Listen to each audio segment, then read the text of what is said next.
Good afternoon and welcome to the Takeup. Today we have episode 159, Q&A, patch stability, packaging, and creative constraints.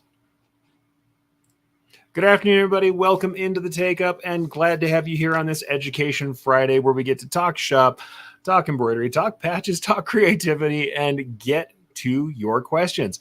If you haven't been here before live, I am Eric Campbell, a longtime digitizer and embroiderer. Might have some new folks coming to us from new social media channels, but I know a little bit about embroidery. I've done quite a bit of digitizing in my time, and I am happy to answer your questions, even during these Q&A episodes where I have some topics chosen. By all means, come through, derail the show a little bit, ask your questions, mix it up in the comments, and we are happy to have you. If you are part of the hashtag replay squad, and I know, cringy doing the hashtag deal, if you are on the replay watching now, we still want to hear from you, even if you're not live.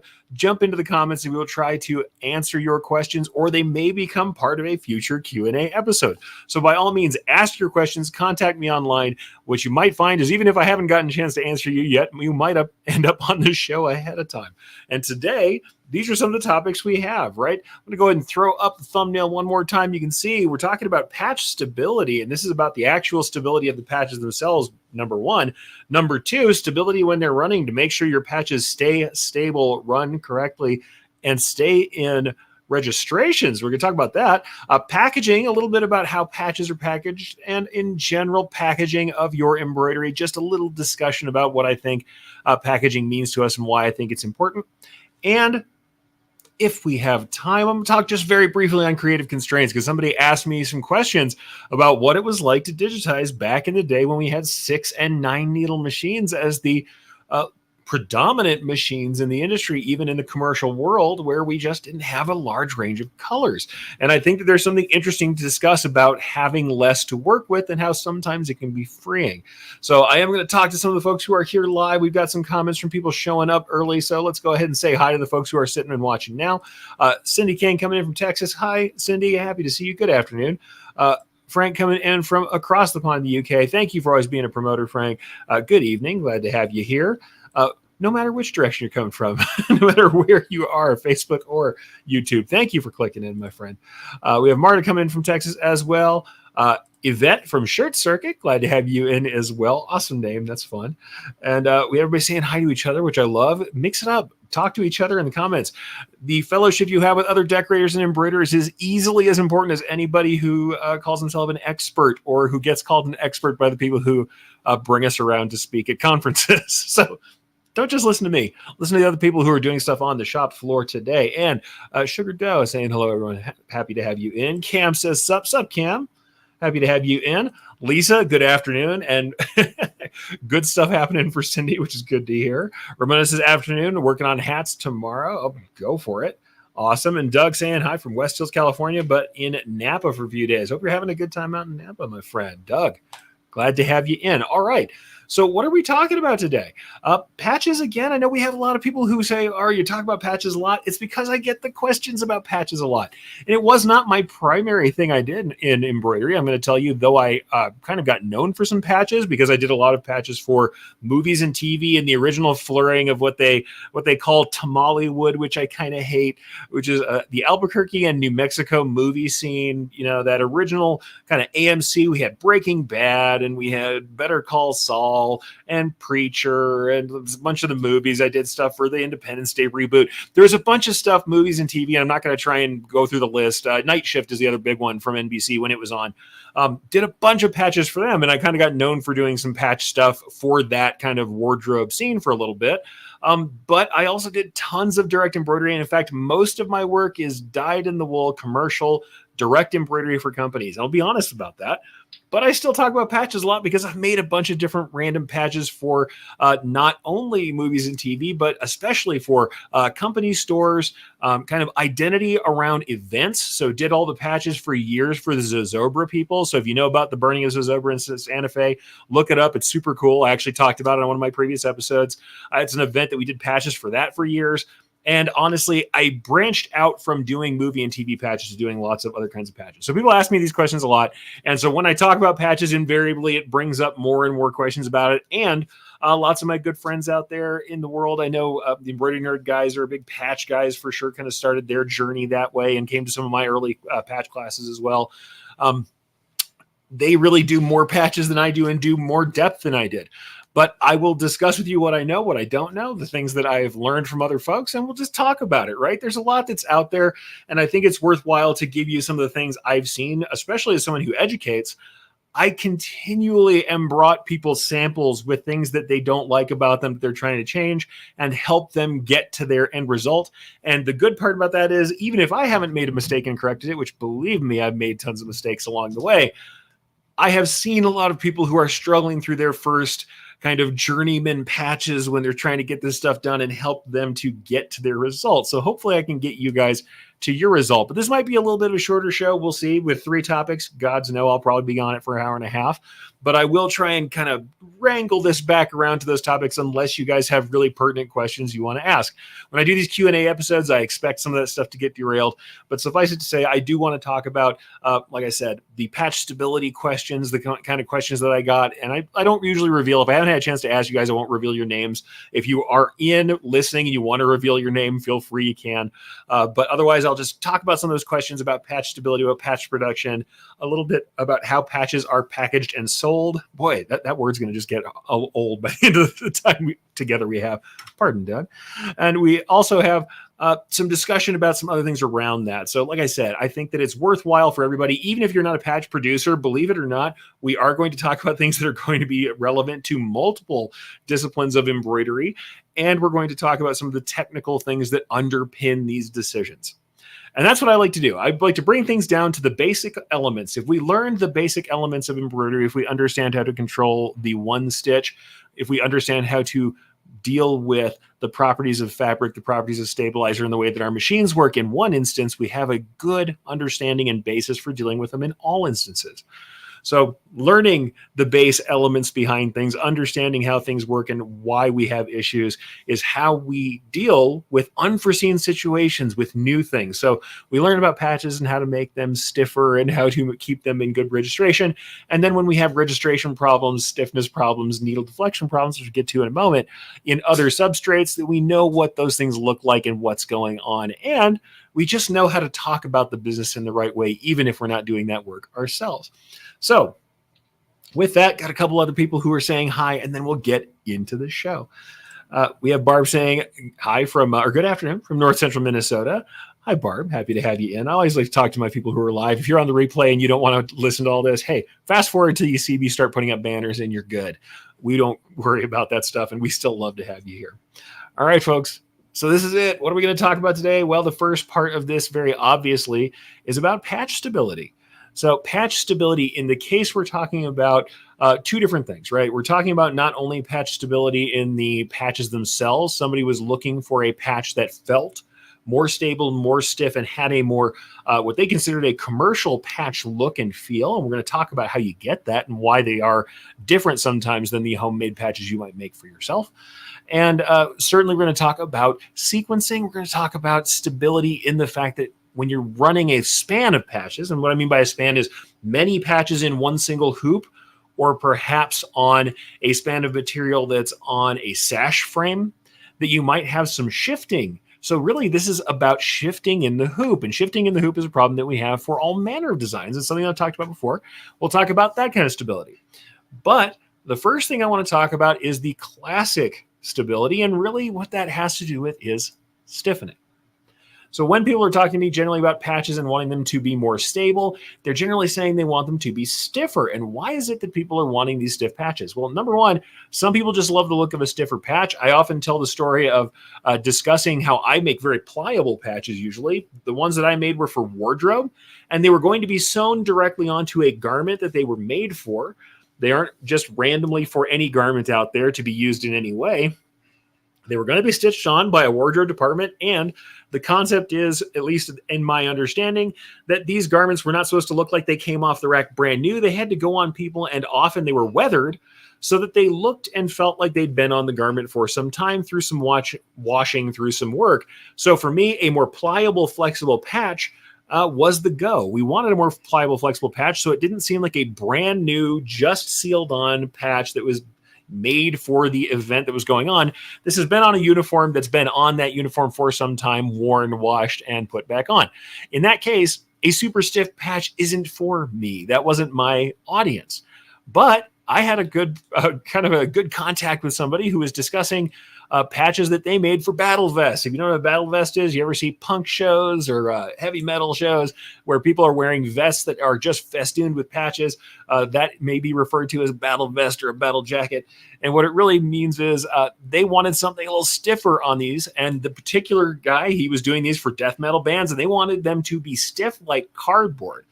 And for him, the go was to have multiple layers of full cutaway stabilizer inside of his hybrid made patches, so that when you got this thing out of the package, it was stiff, it was hard. And the concept was it was supposed to be like bulletproof, like armor plating, exactly the way that we don't want these things to be when we're talking about direct embroidery, which we never want to be bulletproof. So the first thing to understand about stiffening and patches is it takes all kinds. People have different feelings about how stiff they want a patch to be. I think if a patch is going to be going on chest, sleeves, other things that are going to be flexible, I generally don't want it to be incredibly stiff. A little bit of stiff is great. And the other thing is this, it's not just about the placement, but it's about how we're packaging. So we're going to talk about packaging in a moment. If a patch is being sold as a solo item, as an item that by itself is going to be the focus of the sale, having it a little stiffer, having a little body to it may make it feel more substantial, more finished, more clean. And in that case, people sometimes want a stiffer patch or a patch that has a sealed backer. And we're going to talk about that in a moment, because it makes the piece feel more like a product or a complete item unto itself. And so there is also the concept of what is a customer going to have as their first experience with the patch. And if they want it to feel like something substantial, if it's very floppy, if it doesn't hold up on a backer card, we'll talk about that in a moment, then it might not feel as well made. And there's also a cultural element to this. Now, this sounds kind of crazy. I'm talking about a cultural element to patches. But if someone is used to getting a patch that is made, let's say for resort wear, for collectibles, where it is a commonly made mass-produced patch, many of them have, as part of the deal, a stiffening layer. We're going to talk about that in a moment. Inside of it, stiffening materials and or a heat seal or a heat adhesive, especially if these patches are general souvenir patches that people are expecting to iron on or heat seal on to any sort of material that they might want to. Those very universally made patches that are made for that tend to be fairly stiff. And if that's your concept, is you have seen these patches as products that are in a, like I said, in a resort, at a national park, that are there for an event, that are collectible items, those are often fairly stiff and classically stiff, all the way back to the kind of original flourishing of patches in the 70s that kind of, I think, really gives us the feeling for patches that we have now. Those kind of stiff, often iron-on patches have 1 to 2 extra layers of material that are going to provide that stiffness, that stability that people want. And if you want that feeling, if you're looking for that stiff patch, if that's what you're expecting, getting a patch that is more pliable, that doesn't have a backing layer, that is not sealed, so you don't have a clean sealing of all of the perhaps threads or trims or things that are on the back, can be an issue for the customer as far as their expectations, especially if they don't know. I mean, some patches you can still have them sealed and make them for sew on, because like I said, there's heat seal and there's heat adhesive, and they're two different things. So seal and adhesive. Heat seal being a layer of material that is heat sealed onto the back of patch, seals away all the fibers, has it completely nice and clean and plasticky, but is not an adhesive on that side and will not be heat pressed to another garment. The problem is they look very similar, which is why some people get heartbroken over this stuff. And then there's heat adhesive, and the heat adhesive is adhesive on both sides. Once we seal it to our garment and tear away our backer or peel off our backer layer, we can then heat press that entire now finished emblem, iron on, as we say. We can heat press that onto a garment, onto an accessory, and those are different processes. So that's the thing. We have all this stuff going on, but what it really deals with is stiffening. So what are we going to talk about? Stiffening, how patches look, what's kind of the process behind those, and what are we thinking about? What are we talking about when we're talking about this stiffening? So there's that. The one thing I'm going to start with, though, is the most common problem people have on this stuff. why people are usually having the most issue with this stuff is that they are not sure about that stiffening layer. And like I said, I'm talking about the materials that are in there, but they usually have an added material. And instead of getting that added material, what people are often doing to try and get things stiff is using a super coarse or thick or initially stiff fabric.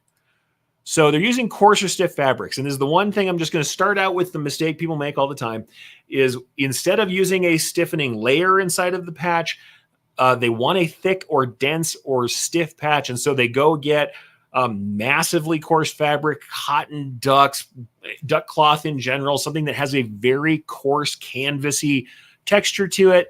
And unfortunately, that super coarse material, not only is it already stiff before you sew it, and if you put a lot of detail into it, it's just going to get stiffer and stiffer, certainly have a lot of coverage into it, as we stab multiple thousands of threads that are left through the material with embroidery, as they do, we are going to make that stiffer and stiffer. The other problem we have is that coarse fabrics have a tendency to deflect the needle. So I'm going to show you a sample that I've shown you a million times, a very nice tote bag I made that suffers terribly from needle deflection. Now, the tote bag itself was tone on tone. It was meant to be kind of coarse looking. It wasn't a problem for me, but at the same time, coarse fabrics cause that needle deflection. And what do I mean by that? As we go through these super coarse fabrics, the needle will go either to one side or another of some banding of the material, the weave of the material. And when we go on one side or the other, that needle deflects. We're going to get rough edges and sawtoothing. So let me show you a picture of that. Like I said, I think it's something that's worthwhile to at least discuss and say, hey, this is what we often see is people having this issue with sawtoothing. So if we use really coarse fabrics, right, we're going to get needle deflection. Needle deflection is going to give us rough edges and sawtoothing. It's just a given thing. Yes, sharp needles can help us pierce through the material, but sharps alone won't counteract all of this. So yeah, if we're on a super coarse, dense woven fabric, we're going to want to use a sharp needle. But a sharp needle won't stop all of it, because I'm going to show you something that was sewn with a sharp and still turned out very rough and sawtooth. So let's go ahead and bring that up. This particular piece is done on a bamboo canvas bag. So this is a canvas tote bag. Bamboo is the fiber, doesn't matter. This is the original design that was done smaller for a left chest on a sweatshirt. Looks nice, doesn't have any sawtoothing or bad edges. Yes, it's a different size, but it's the same style, and it is the same density of satin stitch being used for this Uranus style design that I drew out. Honestly, it's a seal for my wife and I for our wedding. So this is a personal design. Sometimes I use those for examples. And in this case, you can see that on this piece, though it looks okay at a little bit of a distance, any zooming in and you can start to see that sawtoothing. You see this very pixelated look. Well, you can see it's tracking with this incredibly coarse bamboo canvas. Despite using a sharp needle, it still was starting to make it track. And so what you can see that's happening is every time there is a line in this piece, you can kind of see my cursor tracking over it. Whenever we see these lines of the weave, the warp, and the woof of this material, the weft, we're going to see that the needle tries to track along it, and we end up with these rough edges and kind of corners all throughout our piece. And especially, I think, honestly, even though the close-up shows it pretty decently, you'll see it here a lot. Right here in this angle where we've got this really strong horizontal banding in this weave, you're going to see this stair-stepping or sawtoothing that happens as we get on this shallow angle that's just off of the angle of that horizontal. The shallower that angle it is, the more kind of obvious that's going to look. If we cut a real sharp angle across it, it doesn't cause that much trouble. It's that shallow angle along that primary coarseness, that primary grain that's going to cause this kind of sawtoothing. So if you try and make patches, and this is a big giant piece, like this is a 10-inch piece, right? 10-inch design. If we do this kind of material with tiny patch details, especially if you're trying to do small text and you think you're going to run up on this thing with a 628 thread, a 65/9 needle, and expect that it's going to be nice and clean. I mean, the thin needle might pass through better, but it's going to bend and deflect on coarse materials. You'll also see this, funny enough, we want to talk about things that are just general issues. You'll see this on caps that have a really heavy plastic buckram in the structured hat. And you're going to see like this sawtoothing and this gapping, and people will say the digitizing is wrong. And frankly, often enough, we're just having some detail issues where the needle is causing deflection, where a sharp can help, and maybe you punch a thick, sharp needle through it. But with fine details, with needles that deflect easily and bend easily, you might not be able to completely offset all of this kind of sawtoothing. So in the case of patches, since we do have a choice about how coarse the material is, I'm just going to say, don't go for that coarse material. Go for a stiffening material. And even then, I'm going to tell you, sometimes the stiffening materials will also cause some needle deflection, some tracking. Just realize that the more stiff material we run our primary design through, the more likelihood we have of that primary design being a little off-centered, a little bit moved in the edges of our columns, a little sawtooth, a little rough. So we got a couple comments here, so I'm going to go ahead and check people and see what they're saying on that stuff. Number one, I'm going to say I use polyester twill. That's usually what I use, fine-grained polyester twill. But we're going to talk about different materials and some other things that can go into that as well. So it really can cause some issues if you have something that's heavy like that. So we've got a couple more people saying hi. We got Marissa saying happy Friday. Happy Friday, Marissa. Thank you for being in. Shirt Circuit says, and we'll take your comment there. Thank you. We usually use Stahl poly twill that has the heat back and use our heat press to iron on some of our cutaway backing for a stiff patch. You know, that's obviously something that can be done. And the good thing about the cutaway backing, if you are using that to stiffen a patch, especially if you're doing like the hybrid method where you're doing an entire span, and you can sew through that and cut away the edges, and then you do your edging, whether it's embroidered edging or marrowing. That doesn't have any grain. Heavy cutaway doesn't have any grain. In fact, I don't have something right at hand here, but I used to buy blank patches from a company that's no longer selling blanks. But the blank patches I bought that were pre-edged, their stiffening was just a heavy cutaway. And that was the one that I liked the most because it didn't have any grain to it, and so it didn't cause any of that tracking. Whereas one of the other materials that we're going to talk about today that happens pretty frequently, or is used pretty frequently, which is crinoline or buckram, but crinoline is the one that we see often.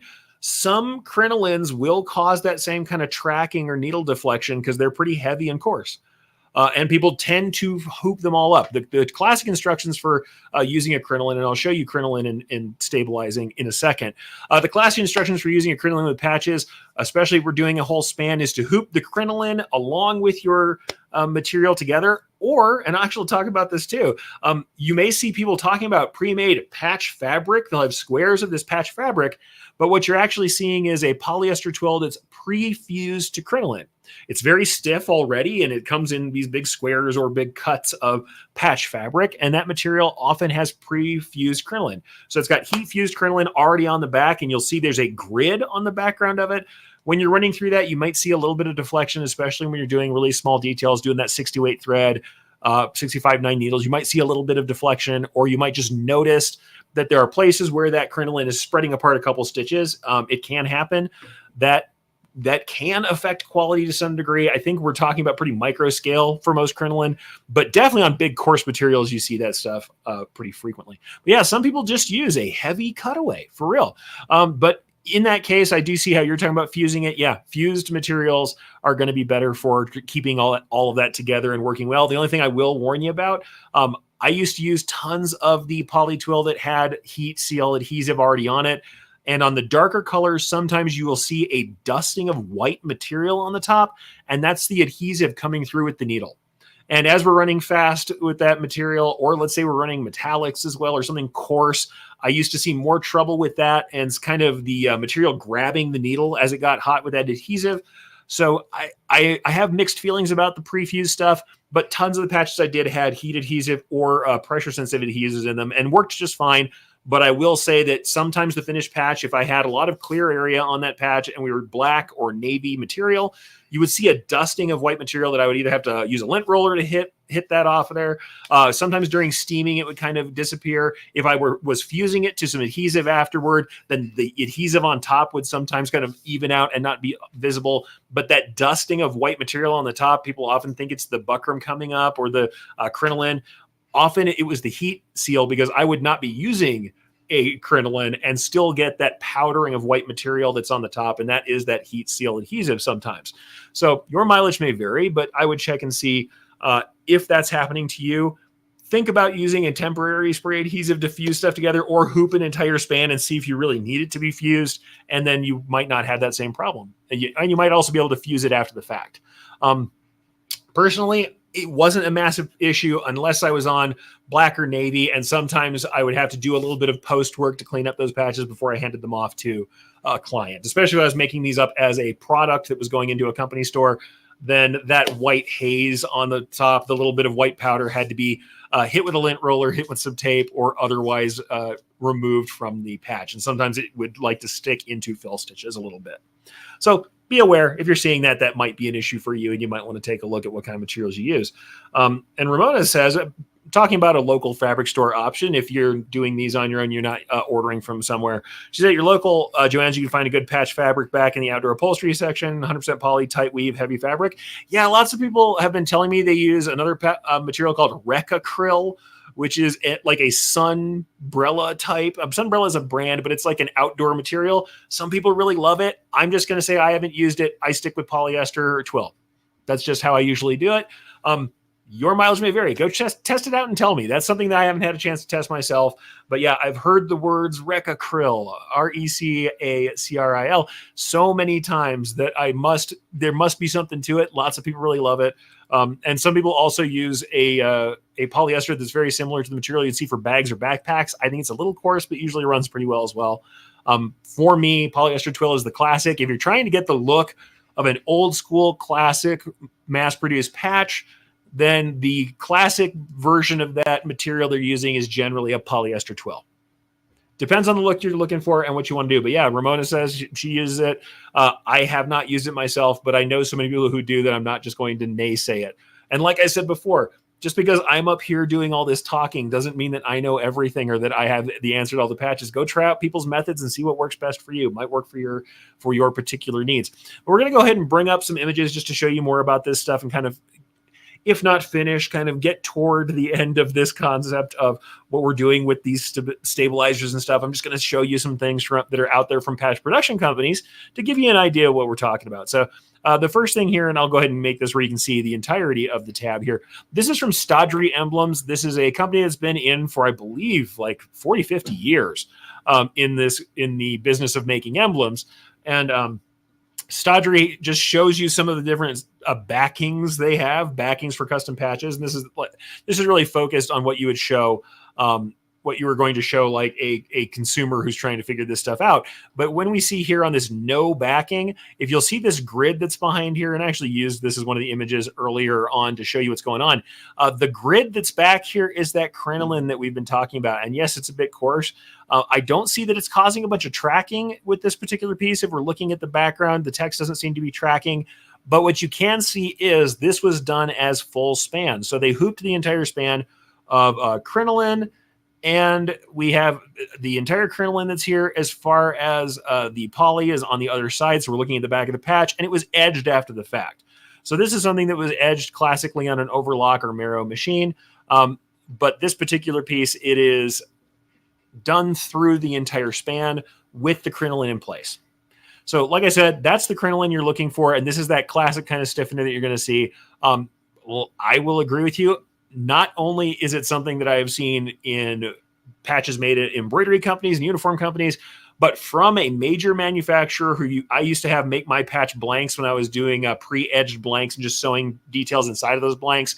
They also just use stabilizer. So big, heavy cutaway stabilizer as a way to create that stiffening.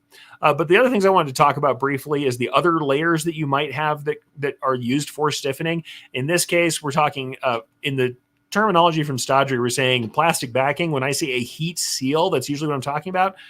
This adds stiffness, but it is just plastic. This does not now iron on or heat press on. And that's something that often is the case. We end up with these materials that look a bit like the adhesives, but they are not adhesives. And the thing is, they're calling iron-on heat seal on the back of this. And that's kind of the hard thing, is that when we're looking at some manufacturers, they make a difference where heat seal is the coating and heat adhesive is the glue, is the adhesive layer you can then iron on. In this case, on this custom patch, they've just got a sealed on plastic film that is not an adhesive, but it does make it stiffer and gives a nice, clean look. And you can see it's kind of a hazy, semi-opaque, translucent. There's a little bit of haze to it, but it seals down all the threads and fabric and makes it a clean plastic backer. It seals down against, like tight against it. So it's not just around the edge. It's not just sewn on in the last step. This is heat sealed on, but this is not a sealer that's going to glue something down with heat to another garment. It is just a seal It is just to cover the back. As you can also see, they then make the differentiation of a heat seal and iron-on backing. In this case, looks very similar, but it's clearer. They're often a bit shinier than the heat seal layers. This actually is the classic iron-on thermoplastic adhesive, nylon adhesive that is meant to then be attached to something else after the fact.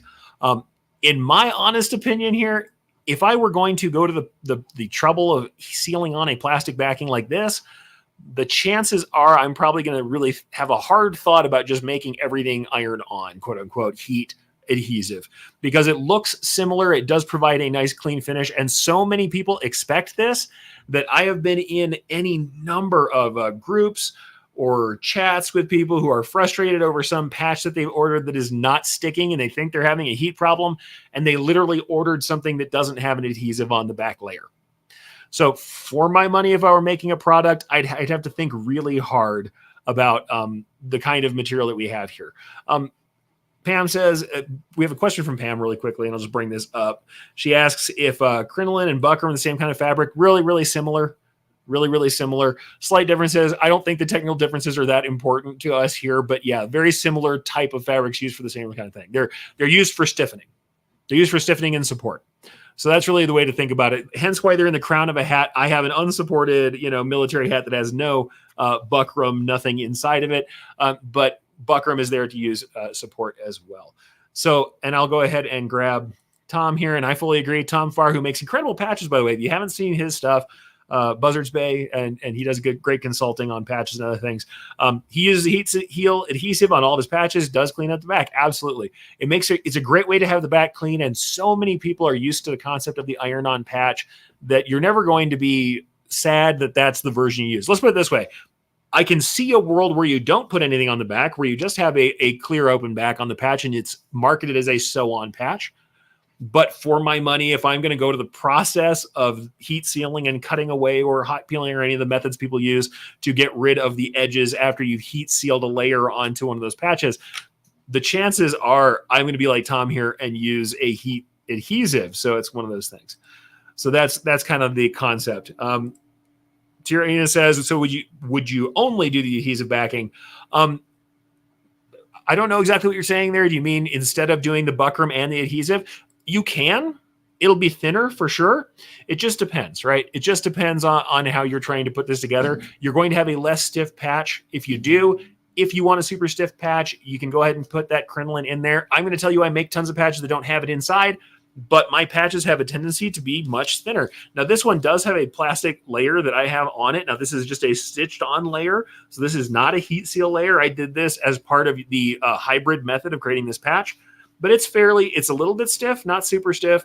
And this one is actually does have a heat seal layer inside of it. And this one right now, this is a temporary layer that I'm going to take out of it. It had a heat seal as part of the original piece because I actually used a heat seal, a pre-fused heat seal fabric to make this patch. Now, unfortunately, that pre-fused heat seal fabric, once I've done a lot of filling and stuff on top of it, there's not as much exposed adhesive as I would want. So it really depends on what you're trying to do with that. Personally, if I'm going to go to the process, though, of sealing something after the fact where it covers the entirety of the back of the patch that I make, there's a high chance that I'm probably going to use an adhesive. But I've made plenty of patches that just don't have anything. In this case, why is this black in the background? This one actually is used with a black bobbin. I used a dark bobbin on this particular piece. But generally, there's tons of patches I have that are like that. And depending on what they're made out of and how they're made, they might be stiffer or less stiff, depending on the material. But I've made tons of patches that don't have any sort of coating on them at all.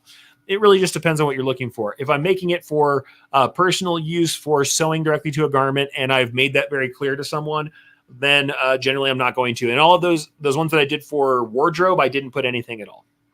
But like I said, those are kind of the options we have. Now, just to bring them up, because it's a way to talk about plastic or patch finishing, including, like I said, plastic backing, the iron-on style, you can get heat adhesives that then have a peel and stick patch backing, so it can be used as a temporary sticker, an embroidered sticker. That's a really expensive sticker, but some people really do like these for events. They will often do these on like security gear, stuff like that. So you can have an official patch that's for the event. but that can then come off of that material later for people who are hired security or hired officials. That I've seen that several times. Hook backing. So hook backing or a hook and loop set is where we have we're going to have either a loop area that's on the garment already. I often have done this for caps where we have a loop patch, or we have uniforms that will have a loop section. I did this for police. There was quite a few police that would have, especially we had SWAT teams who had a loop area on their garment where you could add a hook patch on the back of it. And in this case, we're sewing on a hook, or Velcro is the trademark term for one particular brand. But hey, hook and loop is the right term to use to be safe for copyright. So here's the hook and loop backing. That's another option, but that's stitched on after the fact generally, and you usually have to pre-cut that or do some sort of post cutting. Some people try and do hot cutting on it, but it can be hard to deal with. So lots of people are pre-cutting those shapes and then stitching them on after the fact. And then just to show you a couple other interesting things, I've actually seen Lisa Shaw did this, who was in the chat earlier. Magnetic backings. People will put badge backings or pin backings that are magnetic either inside the patch or adhere them to the patch so that we have a magnet that can be used with a bar tack. There's another magnet that goes inside of the garment, so you can use that for attachment. And then, of course, we have pin backing. Security backing is just another version of heat seal backing.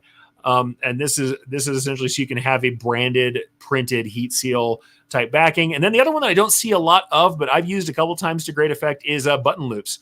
And button loops are where you might have a garment like I've got here, where we have a shirt pocket button, or you might have a specific button that is made for hanging a badge on, and you actually hang that on. Those loops are generally sewn on with the edge. But I have also made patches that have those included, almost like freestanding lace. If you're doing something where you're using a soluble material for that backing, you can actually create your button loop in your embroidery design, or you can have a tab that has a classic buttonhole slit. Instead of putting in this loop material, which is actually like a cording that is sewn on after the fact, you can actually create a tab at the top that has a classic slit style buttonhole. And that can be used with a garment that either has an existing button or for folks who want to hang them at the pocket level. I've actually seen them used on normal garments that just have them hanging at the pocket level, as well as garments that have a button that is specifically made, like uniform garments where the button is there specifically to hang the emblem from. So these are just cool ways we can finish. When we're talking about stiffening for patches, what we're really getting after is the support material. So crinoline that is usually hooped in with the span, and then either additionally or as a stiffener itself, either a plastic backing that is heat sealed on, or an adhesive layer that is pressed on that is then meant to create an iron-on or heat sealable patch. So those are the kind of ways we get that material without doing coarse materials. Where do I get that stuff from when I want it? Often I lean on Madeira because that's the supplier I use for most of my stuff. There are plenty of other places to get crinoline. One of the easy places to get it is from Madeira USA. And this is not a brand deal. I don't have an affiliate link, and get your crinoline for wherever you want to. But this is one that is made for the industry. So Easy Crinoline, they have this here in the Easy backings and toppings, and you can see that they actually have some instructions or sheets on how to use it. There's also film laminate. So there's the laminate, which is not the glue. There is the adhesive, which is the glue. So we have heat seal in this case, and it depends on who you're talking about. Heat seal, some people call seal the plastic covering. Some people call seal the adhesive, like we have from Madeira. The thing to look for is to make clear that this one is a double-sided adhesive film. You can see that right here. Double-sided adhesive films, those are made to then adhere to a garment after the fact. Otherwise, if we're talking about something that is a laminate like this is a single-sided polyurethane film that has a heat-activated adhesive on one side. So this is made to seal the back but does not attach to a garment. This is made to attach to a garment. And the great thing is, if you're going to any of these folks who have this stuff there, Madeira is very good about having sheets that tell you how to use their pieces and exactly the machine settings. So everybody says, what are the settings for my material? How do I press this stuff? If you've bought it from a reputable dealer, they're going to give you some concept of the PSI and the temperatures you need to reach for it to work, as well as your dwell time in the heat press. Follow those things. They are available for a reason. Go back to your manufacturer, and you're going to find, especially like on Madeira, toward the end of any of these things, they'll have documents on how to make patches and applique with their materials. and they will show you exactly how to use these heat seals.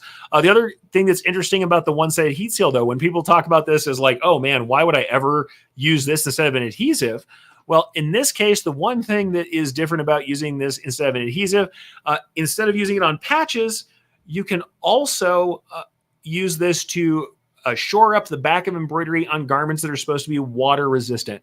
So if you have a water resistant garment that can hold up to the heat that the heat seal requires, then you can use this on the back of your embroidery. Like I said, if it can get up to this 248 to 266 degrees Fahrenheit and hold up to that, not all windbreakers, not all rain covers can hold up to that, depending on what material you have and how long you're pressing that in there.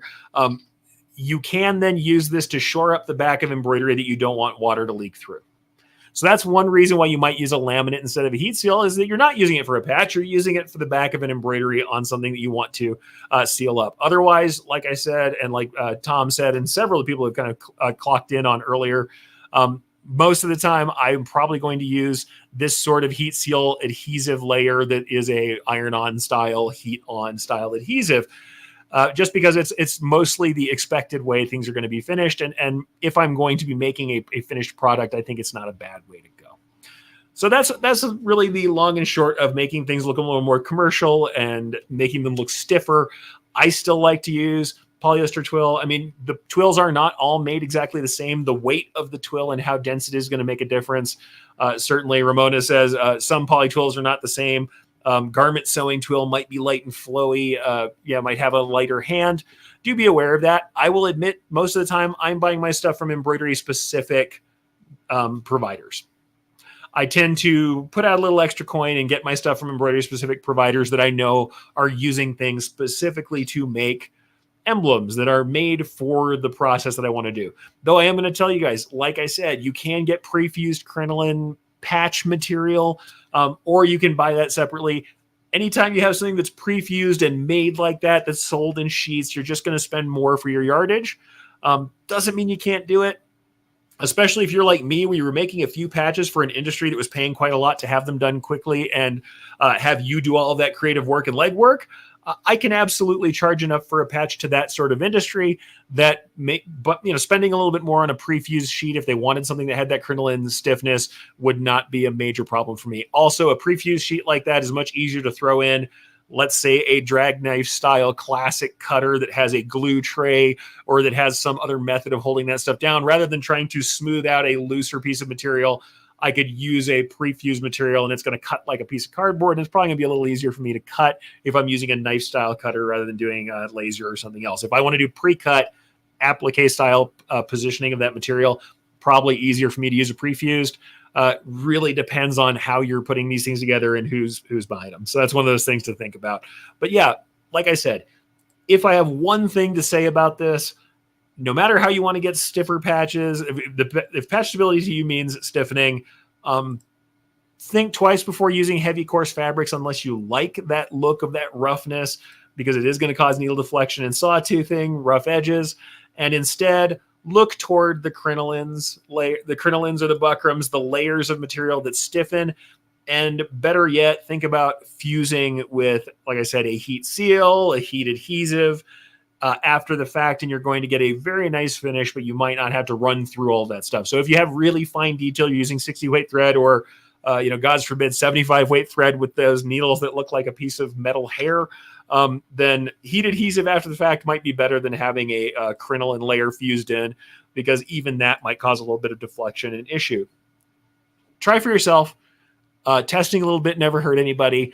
I think the best thing you can do is, if you're trying to make a new product, trying to do a new type of work, grab some materials, get them in, and do the trials, because nothing is going to teach you like having it on your machine and using it with the designs you're specifically doing. The thing I'm going to say is, just like Ramona said, some materials are lighter. If we do a tremendous amount of stitching through those full coverage, full density patch materials, you might see some warping and some movement. And we may want something a little stiffer, or we might be very happy to fuse it down the line because it's going to flatten things out and make them just a little bit more presentable as a finished patch. But with that, let's go ahead and talk very briefly about registration and stability. The big thing I want to talk about here is just the concept of what I'm going to call color sorting. If you're somebody like a lot of the folks I know who are using the Brilliance platform, it literally is a color sort is the tool that you would use to create a sorted group from any particular design if you had multiple copies of it. But in this case, what I'm really talking about is working on a large set of patches in a span. And I'll go ahead and bring up a concept. Like, let's say that I have a larger hoop, not maybe an entire span. So this is not a massive span. In this case, let's say I'm making my Harvest Heroes patch and I've got this on a large jacket back size hoop instead of, I'm not necessarily talking about a massive sash frame that goes over multi-heads, but this would be the same kind of concept. The problem that I'm seeing with people discussing this registration issue is that they want to get away from this. When you see that draw bar at the top, and I've got all these colors where we're running an entire patch each individually, and they see that and go, man, I don't want to do all these color changes. It's really inefficient. And I'm going to say, yeah, I agree with you. I understand. I know that why you feel like it's inefficient. So what they do, they generally will take something like this and they will sort the colors, and they want to run it that way because it just means if you look up here at this draw bar that's at the top, way less in the form of color changes. We see all these colors have now been blocked together. Instead of having that original, constant switching back and forth of colors, we only switch to each color once. But what you're going to notice about that is even if you try and path it or copy these elements in such a way that they're running close to each other, what we eventually end up doing is all of our placement lines, all of our tack down lines, and then we're filling in one color in each one. And then we're jumping all the way back after having done all of this embroidery in this brown color. I'm going to jump all the way back up to the top and I'm going to start doing text. Now, these are individual patch sets. They might be done better in groups of just one set of patches. But suffice to say, if you do a piece like this, we're now going back, we've stitched everything, and then we're jumping back all the way across that hoop and starting again on the other side after kind of accumulating all the stress and movement and pushing and pulling that you get from running each one of these colors, right? So does this seem more efficient? Absolutely it does. You're only changing each color once, and then you're doing things. Now, this one has a little error in it, but we've got each one of these where we're then edging them all at the same time at the last color step. So though that sounds great, we're doing a tremendous amount of work. And then we get to that last color step and start doing all of our edging. Even in the case of doing all the edging at the very last color step, you might find that you get some degradation as we start perforating whatever that material is that we're edging through over and over and over as we get to the end. Let's say we've done this in a hybrid method, might be the best option here, and we're on a plastic material. Depending on the plastic, it may or may not hold up to that much stitching. If you have a nice, stout plastic layer, polyolefin layer that holds up to a fair amount of stitching, you probably can edge multiple patches. Not all the time. And definitely the other problem you're going to run into is when we're dealing with a span like this, if we have a lot of stitching, these are pretty light. They don't have a tremendous amount of heavy stitching in the center. If the entirety of this patch was filled or had tremendous numbers of details, like often you'll see in police and military badges, I'm going to be pushing and pulling and doing lots of little colors, and I'm going to keep on jumping back and forth. This only jumps back and forth 4 or 5 times. Imagine a patch that has 15 colors, and every time I run from patch 1 to patch 8 and then jump back up to the top, or let's say I'm on a really massive span, I'm running 20 patches, 30 patches, and then jumping back to the first one and starting to stitch again. There's a lot of room between what I do up in this top corner and what I do in the bottom corner and jumping back, where all of that pulling and pushing on the material, that's stretching and kind of distortion that is natural to embroidery and somewhat unavoidable, is going to move that material around somewhat. And it can be enough to cause issues with your edges going out of registration, with your outlines going out of registration, and problems with that. So the kind of sad truth about this when we're talking about stability and registration is that though color sorting seems like the best option, for some patches that have a tremendous amount of detail or lots of colors, for patches that are going to cause a lot of distortion and movement in the hoop that are very fully filled, that have lots of stitching in them, sometimes you just get stuck doing isolation. And what does that mean is that, well, instead of doing this kind of jagging back and forth where we go back to the end and do each piece, instead what we have is an individual patch is done one at a time.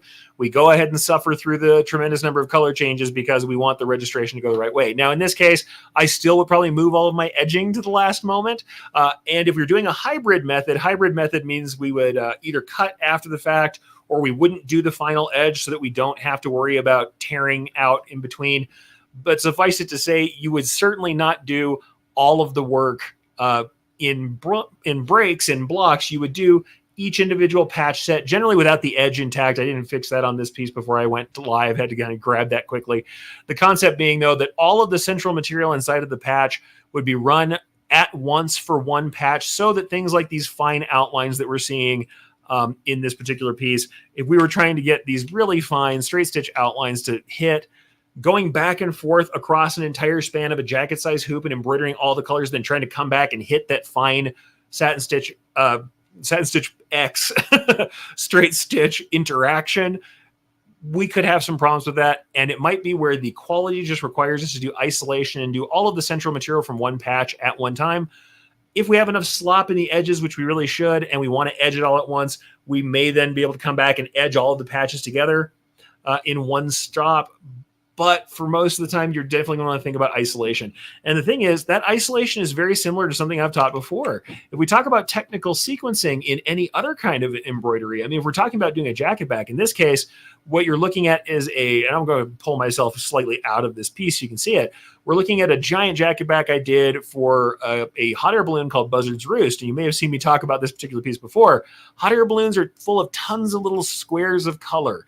And in this case, this is on one shoulder. This Buzzard character's on one shoulder, and over on the other shoulder is the balloon floating over the name Buzzard's Roost. Well, though there is pink in both, though there is black and gray and white in both of the balloons and the buzzard, if I were to jump back and forth between the two, the chances of hitting all the fine detail outlines on the buzzard by the time I go from one shoulder of the garment, especially on this multi-layered quilted kind of nylon shell slippery garment, by the time I go back and forth and keep moving between them and doing a bunch of embroidery between them, the chances are I'm not going to hit the outlines. I'm going to shift something enough for the outlines not to hit the way that I want them to, especially when we're talking about a fine straight stitch outline around an element. The best option I have is to stitch the entirety of the balloon at once, do the text together, and then stitch the entirety of the buzzard at once, and just sacrifice those extra color changes, we'll put quotes on that, color changes in the name of making sure that it runs correctly and that we get that isolation. So sometimes the isolation isn't just about patches and color sorting, but sometimes we just have to do all of the area of stitching in one area has to be done at once, so that we don't move off, juke the hoop over to one side in one big fast movement, which we often do with jump stitching when we don't stitch in between. And so that I don't do a bunch of filling where each time I fill, the apparent direction of my stitching is going to push material in front of it, just the same way we end up with ripples in our material. And so we use like the tablecloth method, we center out to smooth material down and attach it. Well, remember that every direction I push that material is kind of moving everything in the hoop just a little bit. And it's an unavoidable movement. If we have fine details on patches, the chances are that isolation may be the best choice for us. It's not always the case. Some materials are stiffer than others and hold up to a little bit more. Some designs are more forgiving. If we have things where we're bordering with satin stitches on fills or something like that, or satin stitches next to each other, we can allow for more overlap. So if things shift just a little bit, it's not causing problems. But for really fine detail work, fine outlines on something that has to just hit perfectly, sometimes the isolation is the only way to make it run correctly, to the point that even inside of one contiguous design, a big jacket back piece, I may work on 1/4 or 1/2 of the design and do extra color changes, then move over to the other half and finish it off when I'm on a material that shifts a lot. Patches should be best case scenario, especially if we're doing a span of material where it is hooped firmly with whatever support material is in it. That's going to be your best shot at having it stay stable. But if it's continually going off center, if it's continually going out of registration, then the sad truth is sometimes it's a balance. You just have to decide how much is the fidelity of the outline worth to me versus the efficiency of the design. And in some cases, you're just going to have to choose that it takes longer for you to get the high fidelity outlining that you want. That can just be the case. Like I said, your mileage may vary, your machine may do differently, but the chances are, if you're continually seeing problems with distortion over the course of an entire span of patches, then isolation will be at least one way of helping you avoid that trouble. Let's check in on some comments real quick just to see. Anton's in from Romania. Thank you for being in, Anton. Awesome. Staying up late. Thank you, my friend. I'm a night guy too, you know. Tom Var says, I use the metric option to make multiple patches. Yeah. I like to do the kind of hybrid style for multiple patches. And sometimes you can do that where if you're only edging each patch in the hoop, Then I can do a span a little bit better. If I have a soluble or a plastic layer, I will sew the initial stuff, cut those out, and then essentially do the applique hybrid style I talked about in the last episode, where the entire patch is already sewn out except for the edging, and then I edge in the hoop on all those pieces. When I do the edge covering in the hoop like that, usually it'll hold up to more of those things, to more of that trouble. You don't see it coming apart as much, especially if you use nice pieces, and it usually goes pretty well. It just depends. And yeah, Shirt Circuit, you're totally right. Color sorting works best when there's not a lot of fine detail and outlining. You got fine detail, you have outlining, especially straight stitch outlines on a satin or fill stitch object where it's just there's pushing and pulling and outlining going together. Real fine outlines, real fine detail that has to match just so. I don't like to then have to color sort. Color sorting is usually going to cause a problem. And in that case, I'm just going to make the sacrifice because I want the quality of the patch to hold up. Sugar Dough says, what's your go-to satin width outline for a patch? Depends on how I'm making the patch. If I'm covering a cut edge of any kind, I want 3+ millimeters. The kind of stock for a marrow style edge, like you may have seen me show here, this edge here, or I'll get one that's not green. Let's do this patch that has this edge. That's about 4.2 millimeters, right around. So in that 3 to 4.5 millimeter mark is a really good place for a classic marrow style edge on a patch. Though I'm going to say flat out, this is a patch that I made using the plastic method. And as you can see, it is very small. This little Valkyrie patch, I'll bring it closer to you. You can see that with my hands there, it's still very small. That has a 1.5, 1.8 millimeter border on it. And really, it's just a satin stitch. If you're working on soluble materials or plastics where you can tear it out and the design itself is tied deeply enough into that border, really fine borders can work. But this is a thread-only patch. This was made with thread. It's fully covered, thread on plastic, and it's nicely tied in. That works very well, has a good overlap. If we were talking about a cut material, especially if it was hand cut in any way or cut on a drag knife cutter where there might be some fraying at the edge, then I'm not going to be doing really tiny pieces. Otherwise, it's going to be 3 to 4 millimeters, really 4, like I said, 4 to 4.5. Nice sweet spot. 4 mils is great. That's where I would be. That's where I would want to be for a classic patch edge. But whenever I say that, somebody goes, you can do smaller. And I go, I know, I've done it many, many times.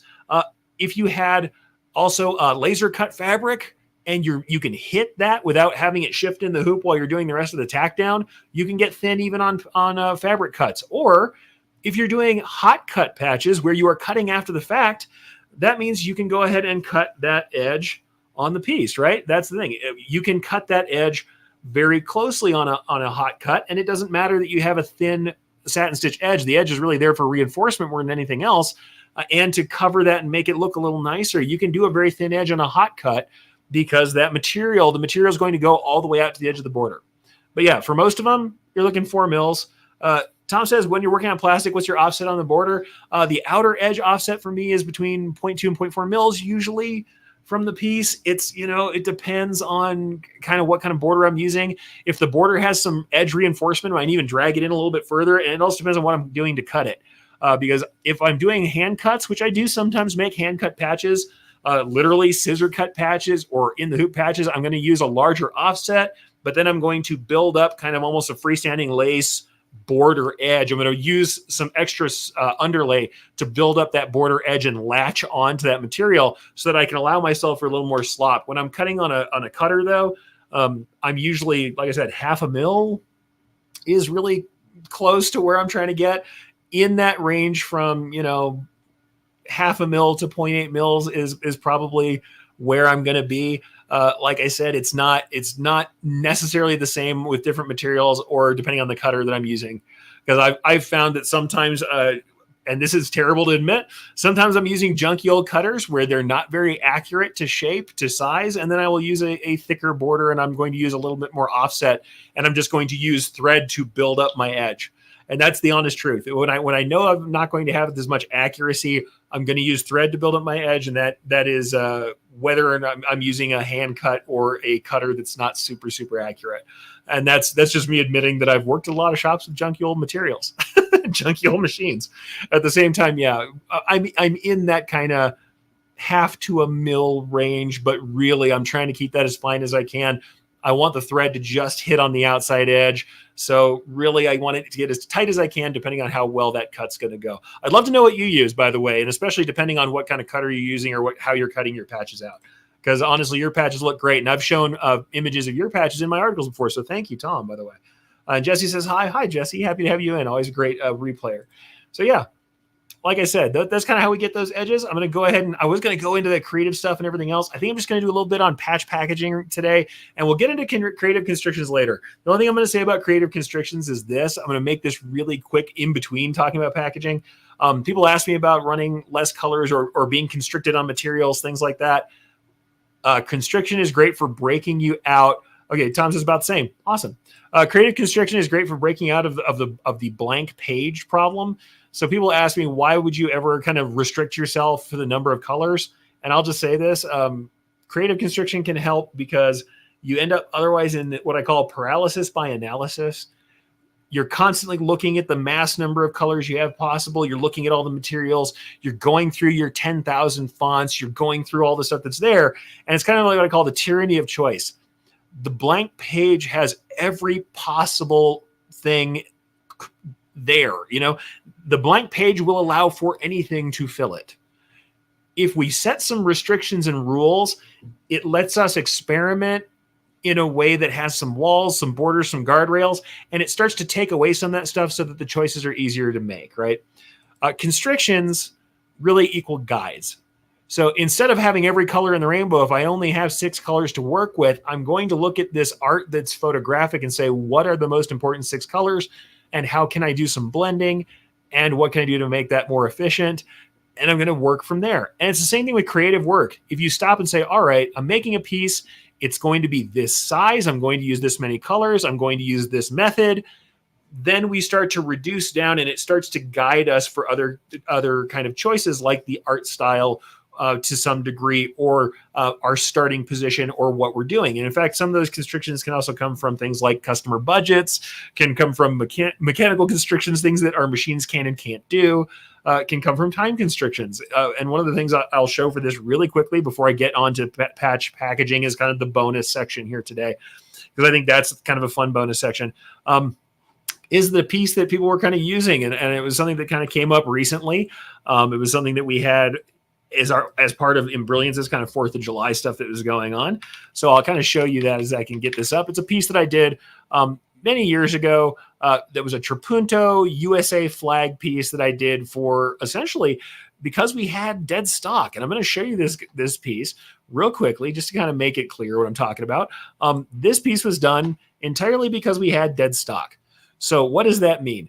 This piece originally, the first version of this piece was done because I was told we had to move a bunch of sweatshirts. They were going to go into department stores. We wanted to make this kind of patriotic Americana stuff. And what I was told was I need to fill a center chest on this sweatshirt, but I have to have the least amount of stitches possible with the highest amount of visual impact. So I think somebody can purchase it. So this was dead stock sweatshirts, but we had a buyer who was buying other stuff from us that we were doing in department stores, and it was actually Walgreens at the time. And they would purchase them, but they wanted something patriotic on them, and they wanted it fast. So it has to be fast, has to be inexpensive, has to be attractive, and it has to fill up space on the garment. So what did I do? I used a Trapunto style. I did a sketch style stitching. This is just manually created with straight stitches. And the thing that gave it the extra oomph is that the sweatshirt was very lofty. And so when I stitched down all this area in between and did this back stitching around the lettering, it puffed up and gave you an embossed look without having to use an embosser or a secondary process. So I had this entire 8-inch square area, and I had less than 9,000 stitches in it.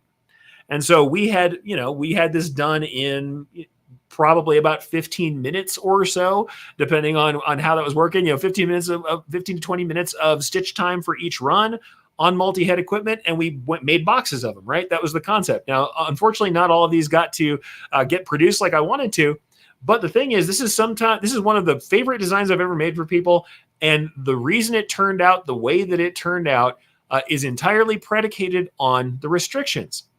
The restrictions being, I was not allowed to use a tremendous number of colors. These were going to go on all of our machines, which included 6 and 9 needle machines.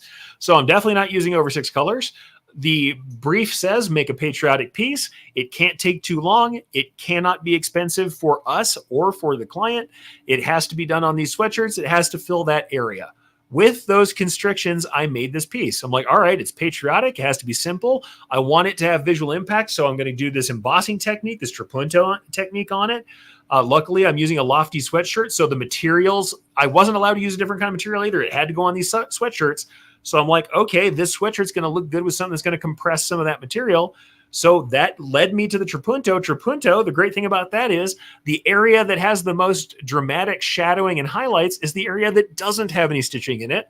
And because I needed nice, big, wide areas for the stitching not to be in, I used this very classic font. Now, this is not the font I used. The original one was copperplate. In this piece, though, I used a very similar font to get that trapunto effect, this very nice kind of Gothic block font. And in using that block font, I have a nice wide area that allows that puffy material to stand up and gives you those highlights and shadows. It's the restrictions that makes this piece what it is. So all I want to say is whenever you feel like you're being restricted by a brief or by an order that somebody has, look to that as a place that can create better, faster work for you, that can remove the tyranny of choice, that can keep you from that paralysis by analysis. When you have fewer choices, sometimes it helps you. So the great thing is, though that was imposed upon me by the need of the piece, that those restrictions were imposed on me by the brief, right, by the order, the thing is we can create that constriction for ourselves by setting those rules. Tell yourself, all right, it has to be digitized within the next hour. I have to use a simple art style. I'm only going to use 6 colors, and it's going to be run on this material with no other stabilizers, toppers, or anything else. And then try and make something that fits inside of that run. No matter what it is that you use for your constriction, whether it's time or materials or colors or a type of thread or whatever it is, the nature of the constriction can help you to get to the creative result. So just think about it. Creative constriction can actually be a useful tool. So with that, let's go to our last bonus topic here. And yes, we're doing probably that hour and a half like I usually do, but we'll call this a bonus topic. And in that case, this is packaging and presentation. So let's talk about that presentation of patches. Let's talk about packaging and what does it mean. So what are we doing to present our patches? What are we doing to practice and make that happen? Oh, and by the way, let me go ahead and grab this. Cindy says, I love this design. With Eric's permission, I made a design similar for high school with variegated thread, colors of black, silver, and white. Absolutely. And no permission needed. Use that stuff, learn from it, make a similar type of design. Go download that from the Embroider's website. It's available now. Lisa made this really great design. I didn't even show this. She made a mug rug, something I wouldn't have even thought of in my original kind of career. She made it into a cool kind of coaster mug rug that had that trapunto style effect. And look how cool that turned out. I saw a number of people making this design into all kinds of creative stuff. And that's the thing. I'm always about having to make my design and do creative work myself. And so I want to have all this control, but I saw people using a stock design of mine to make everything from hats and patches and masks and garden flags. And here's Lisa making this super cool mug rug, a kind of a big padded coaster job. I mean, these are cool things that I wouldn't have thought of with my own design. And this is a design I made. So check that out. They're using the constriction of not even controlling the design, using somebody else's design that all they can pretty much do is resize and use colors to change the piece. And they're making cool new stuff. I mean, creative constriction can result in some cool stuff. Anyway. All right, with that, let's go on to that kind of last topic. Let's talk about some patch packaging, because I had that question too. People were asking me like, hey, if you're going to package up some patches, what is the right way to do it? What would you do in order to make that for a company store or for some merch? And I have lots of opinions on this, but the thing is, there's more than one way to handle this for sure. I'm going to show you some classic packaging and talk about it, and we'll discuss what I mean by the different kinds of packaging that are possible. But, I think honestly, what we need to remember about any kind of packaging or how we present things is that what we're really saying is not just how we package it in and of itself. We're saying, what's the presentation? And when you're thinking about the presentation of your material pieces, of your actual of your actual product, what I want you to think about is this. Your product, when it is not with you, when it is in your stead, when you're not with the customer itself, you are meeting the customer through your product. If you were meeting a customer, what would you want to be your first impression? Right? So the concept for me is this. No matter what you choose to package your product as, think of yourself meeting the customer. What is that handshake you want to present to your customer? What is the presentation that you think says to the customer, this is a good product. I care about this product. It's been made with care and with precision and quality. Or if you want to go that far, with love. I love this product and I care about you, my customer, in the way that I present it. And what is going to delight the customer and make them feel comfortable, make them feel as if they have a quality piece, enhance the value of the product? What is the first impression you're going to make through the piece that you provide? So just keep that in your mind as we talk about patch production and the way we present patches to people. The thing is, when I think about patches, most of the time I'm thinking about the classic old school hang up patches. And we'll talk about these different kinds of materials that we can use.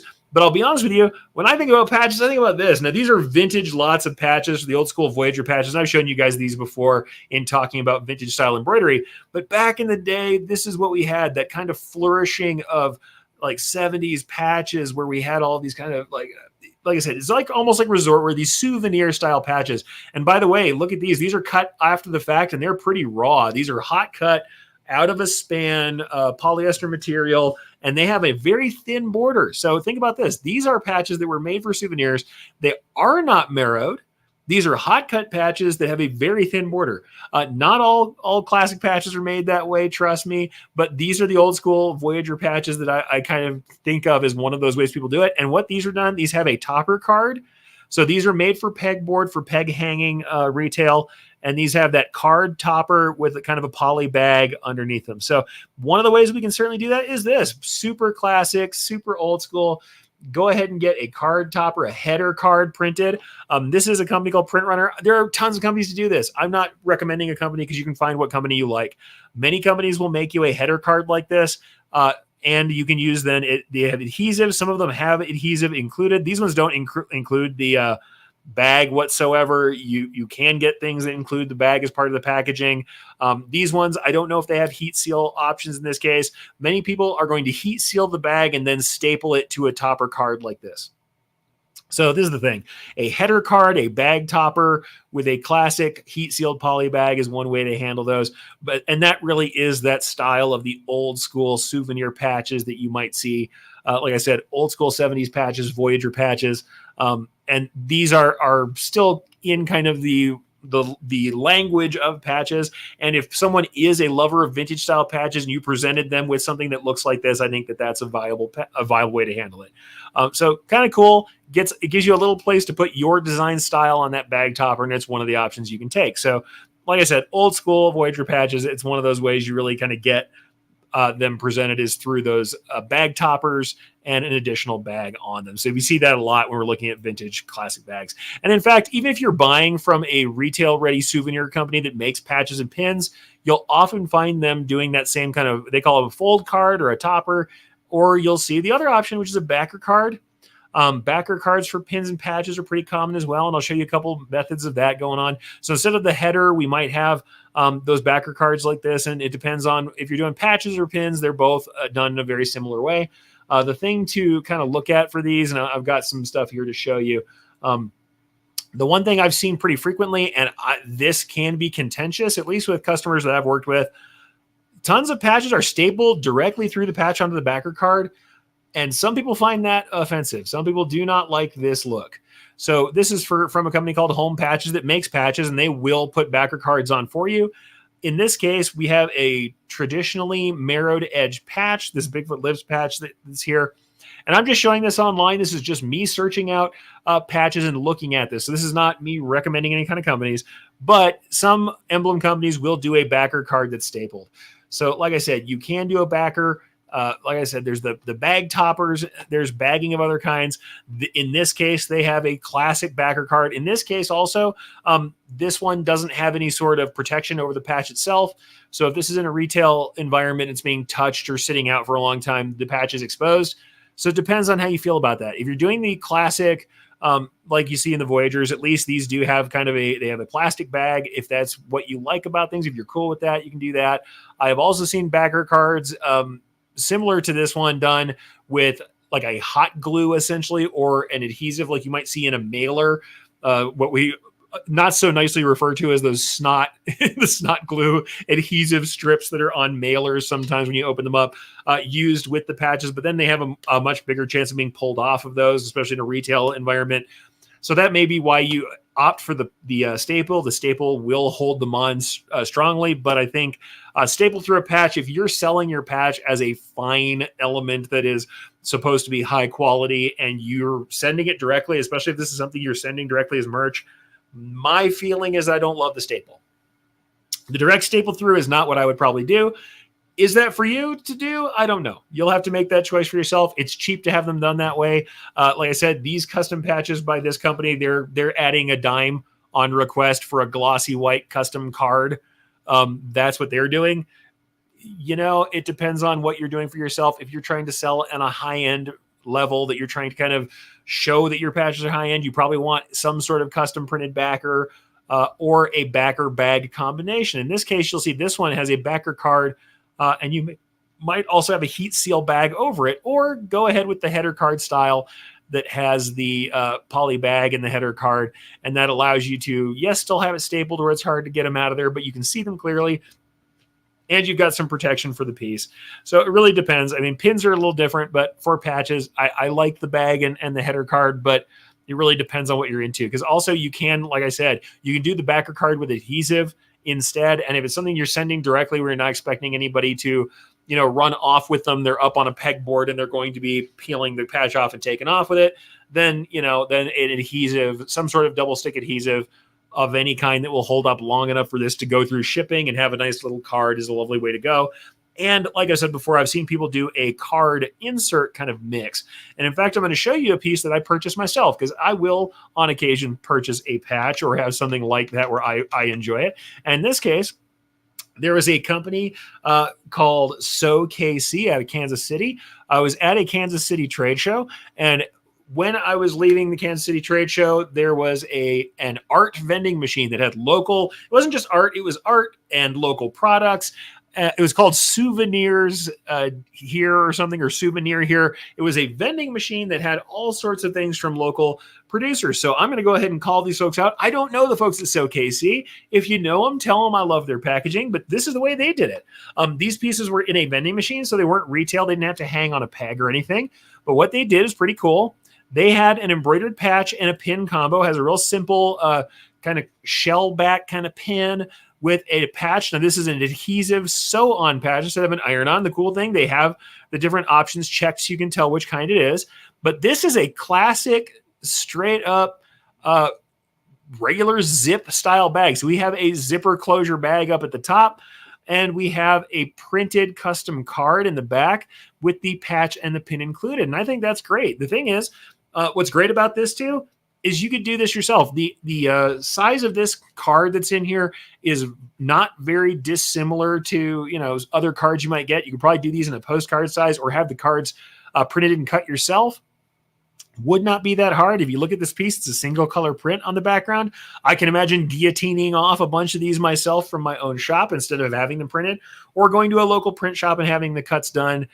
Would not be that tremendously expensive. And one of the things that I had over here is that you can go in directly to places that you might expect for normal standard packaging. You could be going to Uline, and we've all seen Uline. That's a classic commercial producer that has a lot of these materials that you might need, and get reclosable poly bags. So there's your zip top poly bags, or get yourself a poly tubing setup and a small heat sealer. We used to do lots of materials. One of the first shops that I worked at had this very similar heat sealer style guillotine. We did that for different products. People often use these to polybag shirts. So why not get a set of small tubing that was sized for your patches? grab backer cards that fit inside of that spot, and you could still go ahead and do a backer card plus polytubing setup. And truthfully, bag sealers and bags on a roll, not super, super expensive items for a small tabletop sealer. I'm sure you can get the same at Amazon if you're not dealing with people like Ringline, but you can get reclosable poly bags cheap in multiple different sizes and thicknesses that look nice and could be used to create that same sort of look. And you can even get bags that are pre-punched with holes that you could still use on a pegboard or something of that nature. So the great thing to think about this is, even though it looks like that's something where, okay, we're looking at having a header tag card printed, thing is, even without any sort of specialty pricing, we're looking at a 1,000 quantity for $84 over here at this one particular printing company. If you're making patches all the time, and these card tags are about your business, not individually themed to the patch itself, then that might not be that expensive for you to do a bag, staple, and a card topper. And yet, that bag, staple, and card topper can give you the feeling of these cool old vintage enclosed pieces. It could give you that same sense of having a complete commercial product, and it just looks different. It hits a little different than a patch that comes in a standard envelope stamped that has no other packaging material with it. Does it increase the cost? Yes, not by a tremendous amount. It's pennies. The labor is probably the worst cost that's involved in that.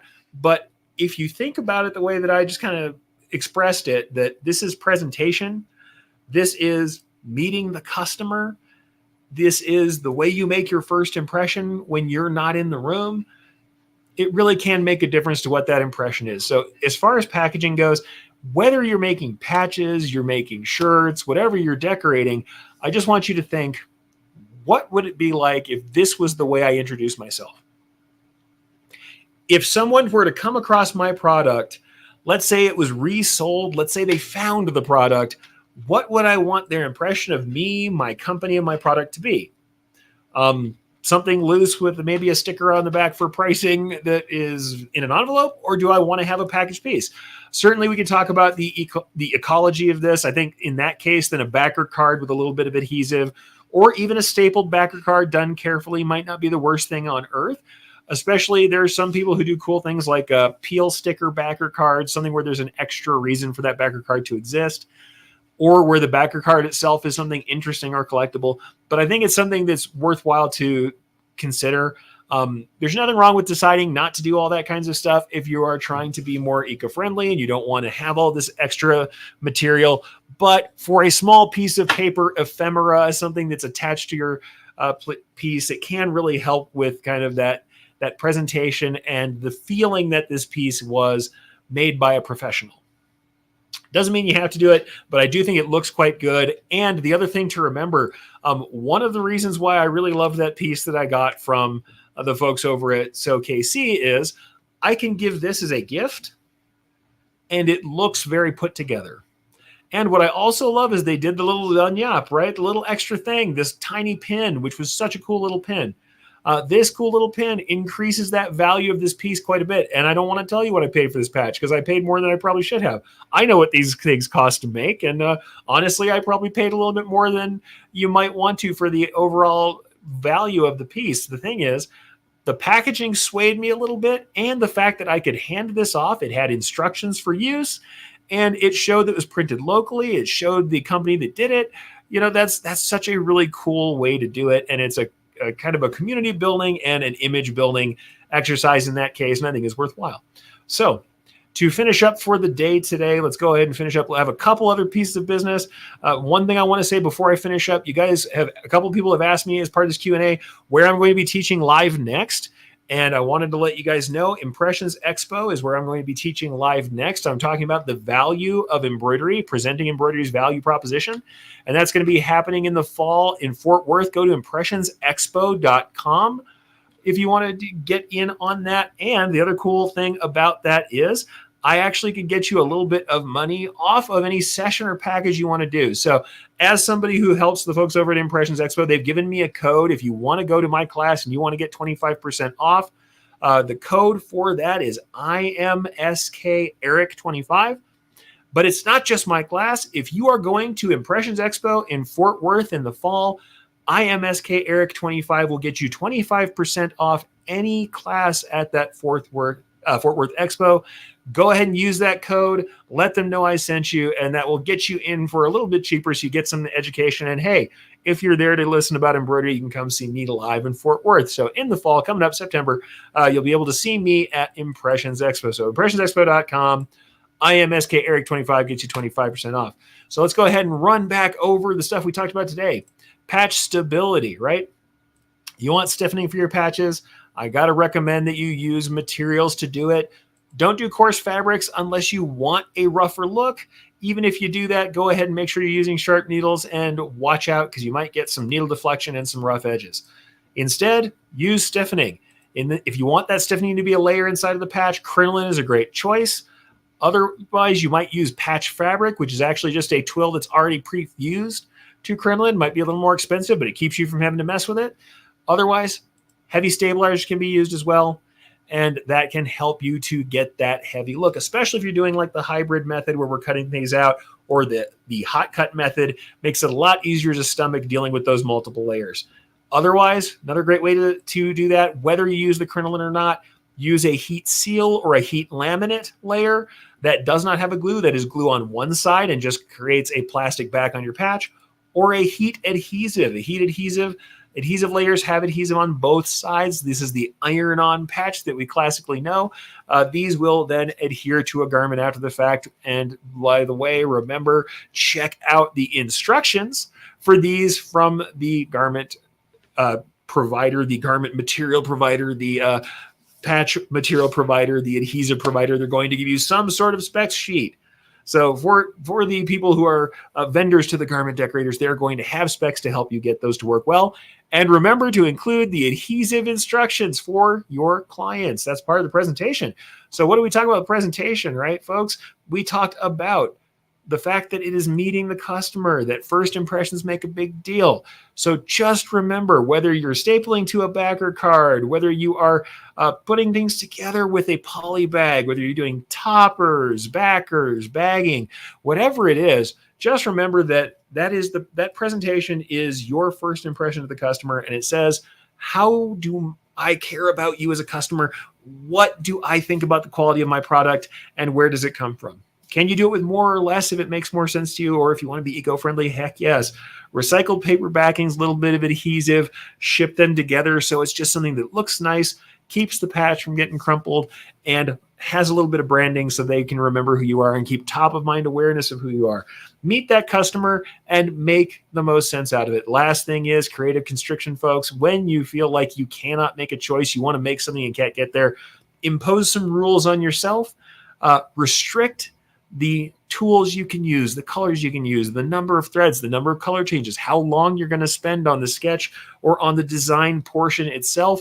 And sometimes that restriction will help to guide you where you need to go. Creative constriction can remove paralysis by analysis, can free you from the tyranny of too much choice, and can make that blank page your friend.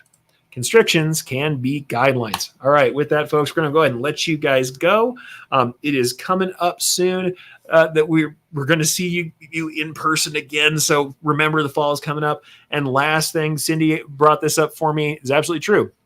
If you hurry and sign up for Fort Worth soon, the vendor hall is free, right? So vendor hall is free. And of course, last but not least, let's remember, if you go to impressionsexpo.com and you do want to see one of my classes or any of the other classes, lots of awesome people presenting at Fort Worth, IMSK Eric 25 is going to get you 25% off of that class. That's something they have graciously extended to us. So with that, folks, go learn something, go try something out. Remember, be kind to yourself as you do these constrictions, as you work on your patches, as you try and make things stiff. Don't let your mind get stiff. Stay flexible, and don't get too hard on yourself, even if you make those patches hard because your customer loves that that stiff classic style. Let yourself have some time to play, and remember to take that time to be creative and to make something that makes you smile too. All right, catch you guys next week. Can't wait to do it again on Friday.